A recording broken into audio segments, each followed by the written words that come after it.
Hello students, today we are going to discuss the chapter The Ant and the Cricket. So this is a poem adapted from Aesop's Fables. So this poem gives us a moral content. So we call these kinds of moral content story as fable. Fable is a story with animals as characters that conveys a moral. So today we are going to discuss a moral story that is happened between the ant and the cricket. So ant and the cricket is the characters in our chapter. You can see the cricket here. Cricket is an insect. The cricket, not the game here. Okay, understand the meaning very clearly.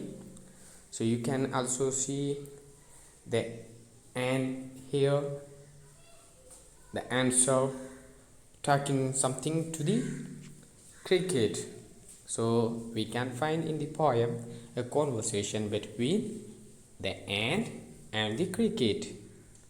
So let's come to the poem. You read it loudly. Okay, first you read it loudly and you can get something when you read fastly, and then you come to the meaning of this poem. Okay, so come to the lines of the poem. A silly young cricket, accustomed to sing through the warm sunny months of gay summer and spring, began to complain when he found that at home his cupboard was empty and winter was come. Not a crumb to be found on the snow-covered ground, not a flower could he see, not a leaf on a tree. Oh, what will become, says the cricket, of me? At last by starvation and famine made bold, all dripping with word, all trembling with cold, away he set off a miserly ant to see if to keep him alive he would grant him shelter from rain and a mouthful of grain. He wished only to borrow, he would repay it tomorrow. If not, he must die of starvation and sorrow. Says the ant to the cricket, I am your servant and friend. But we ants never borrow, we ants never lend. But tell me, dear cricket, did you lie nothing by when the weather was warm? Quoth the cricket, not I. My heart was so light that I sang day and night, for all nature looked gay. You sang, sir, you say. Go then, says the ant, and danced the winter away. Thus ending, he hastily left the wicket, and out of the door turned the poor little cricket. Folks call this is a fable, I will warrant it true. Some crickets have 4 legs and some have 2. So this is adapted from Aesop's Fables. These are the definition of the fables. Okay, so then let's come to the meaning of this poem. A silly young cricket accustomed to sing. A simple young cricket, what is his behavior? He accustomed. He used to sing through the warm sunny months of gay summer and spring. Gay summer means happy summer and spring. He used to sing the songs at the time of summer and winter, at the time of summer and spring. began to complain when he found that at home. He began to complain. What did he complain? At home, his cupboard was empty and winter was calm. When the winter came, his cupboard was empty. So he began to complain. He has nothing left as to eat as food. He has nothing. So he began to complain. He didn't save anything for him at the time of summer and spring. He used to sing at that time. So he began to complain when the winter came. Not a crumb to be found on the snow-covered ground. There is nothing.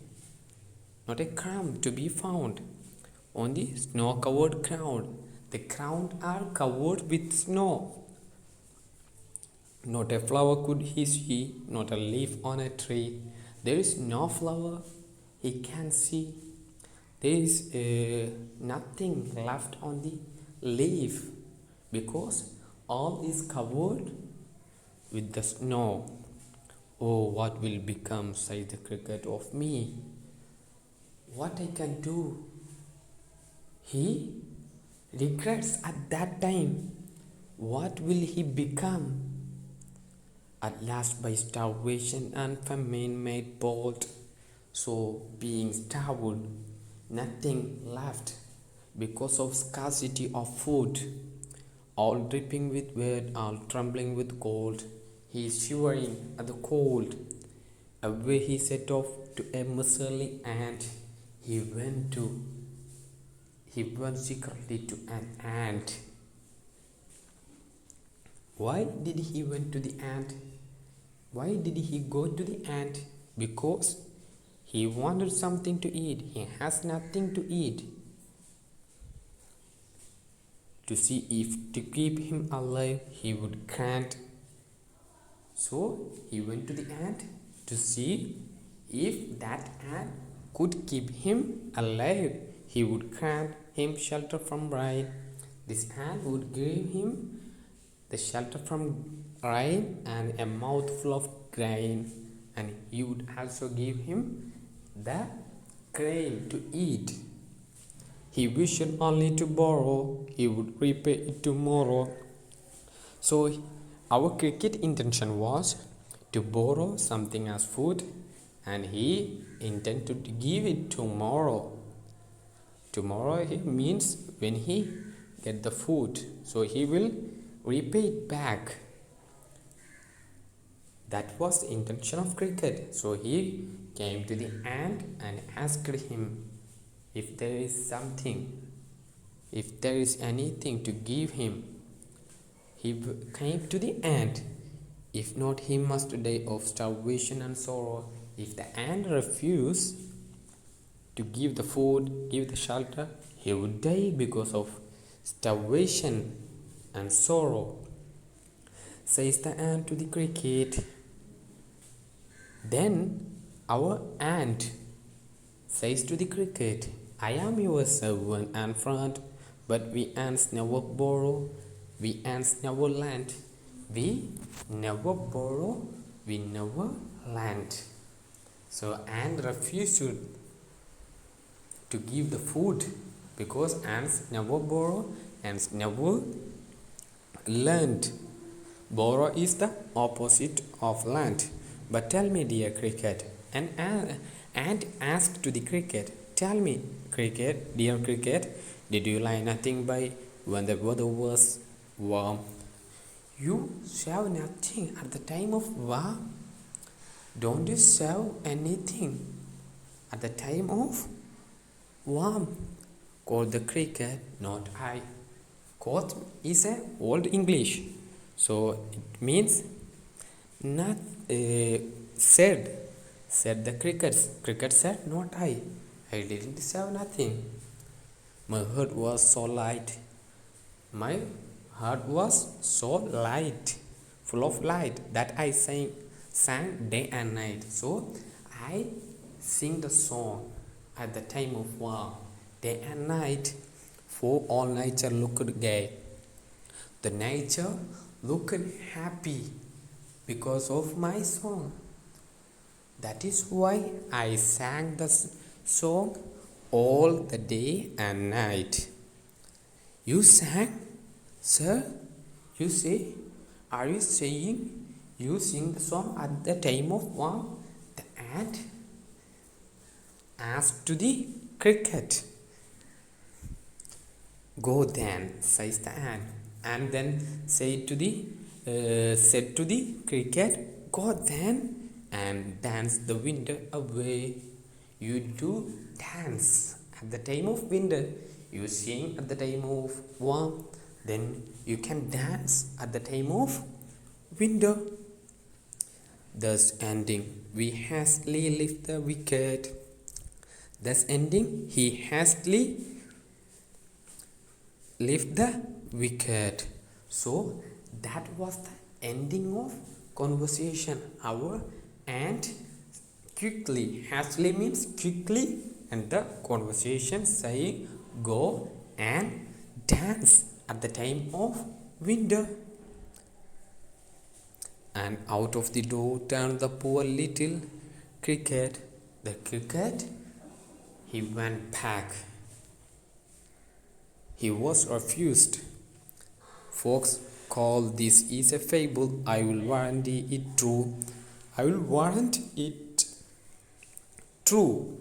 So this is a true story that sometimes happen between human beings. Some crickets have 4 legs and some have 2. So some human beings, even if they have 2 legs, they behave like this cricket. So it means when you have the good time, you can keep your earnings with you. What you want at your bad time also. You never spend at your good time all your earnings, but you will keep something for your bad time also. Then when the bad time come, you can use it at your earnings at your bad time also. That is the moral this poem tries to give us. Okay, so understand the meaning and try to understand what is the moral content of this poem. So have a good day, friends. See you again.